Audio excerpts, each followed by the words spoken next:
नमस्कार मित्रमैत्रिणी. माझा आजचा विशेष व्हिडिओ खास त्या नवऱ्यांसाठी आहे का जरा जरी काही भांडण झालं ना लगेच आपल्या बायकोला म्हणतात पटलं तर राहा नाही तर बापाच्या घरी निघून जा. ते घर फक्त तुमच्या एकट्याचंच आहे का? तुम्ही विसरून जाता का कधी तुमची बायको आहे आणि तिचाही अधिकार हा बराबरीचा आहे. तुमचं आणि तिचं भांडण होतं बरोबर, तुम्ही सॉल्व्ह नाही करू शकत.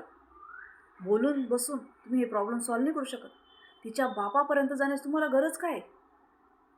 भांडायला तिचा बाप तर नाही आहेत तुमच्याबरोबर, त्यांची आई तर नाही आहेत, त्यांच्या घरचे तर नाही. ती नवरा बायको तुम्ही भांडण करता, सॉल्व्ह तुम्ही दोघं नाही करू शकत. तिच्या बापाला आईला मध्ये घेण्याची गरज काय असते? ती एक स्वाभिमानी स्त्री आहे म्हणून शांत बसते. तिला कठोर निर्णय घ्यायला भाग पाडू नका, कारण वारंवार ते शब्द जर येत असेल ना तर एक स्त्रीची लिमिट असते आणि ते लिमिट तोडायला वेळ लागत नाही. ती जेवढी तुम्हाला प्रेमात सांगते तेवढंच ती तुम्हाला कायद्याची भाषाही शिकू शकते. म्हणूनच म्हणते घराच्या बाहेर जा, बापाच्या घरी निघून जा हे शब्द कायमचे तुमच्या डिक्शनरीतून काढून टाका. नाहीतर तुमचा एक संसार तुटेल, नाहीतर तुमचं दोघांचं नवरा बायकोचं नातं आहे ना कायमचं खराब होऊन जाईल.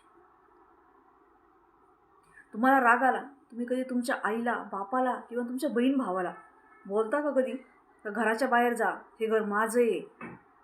नाही, तुमची तिथं हिंमत नाही होत. तुम्हाला बायको तुमची कमजोर वाटते, कारण ती तुमचं सगळं ऐकते. परंतु हे ऐकणं, हे समजून घेणं हे तिची कुठलीही मजबुरी नाही आहे, हे तिचे संस्कार आहे. त्या संस्काराचा फायदा घेऊ नका. सगळ्यांना माझी कळकळीची विनंती का नवरा बायकोच्या भांडण होत असेल तर त्या भांडणात बापाच्या घरी निघून जा हा पर्याय नाही आहे. बसा, प्रॉब्लेम सॉल्व करा. कसं असतं ना, एक स्त्री आहे ती फक्त दाबण्यासाठी नसते, तिचा आवाजही निघतो. कधी कधी ती चिडते, म्हणून लगेच तुमचा पारा वरती न जाता थोडा शांत ठेवा. कारण कसं आहे, दोन्ही साईडने जेव्हा भांडण होतं ना तेव्हा ते भांडण शांत नाही होत. ते भांडण अजून वाढतं, अजून प्रॉब्लेम वाढत असतात. म्हणून जर तुमची बायको कधी काळी जर चिडली ना तर तुम्ही शांत बसा.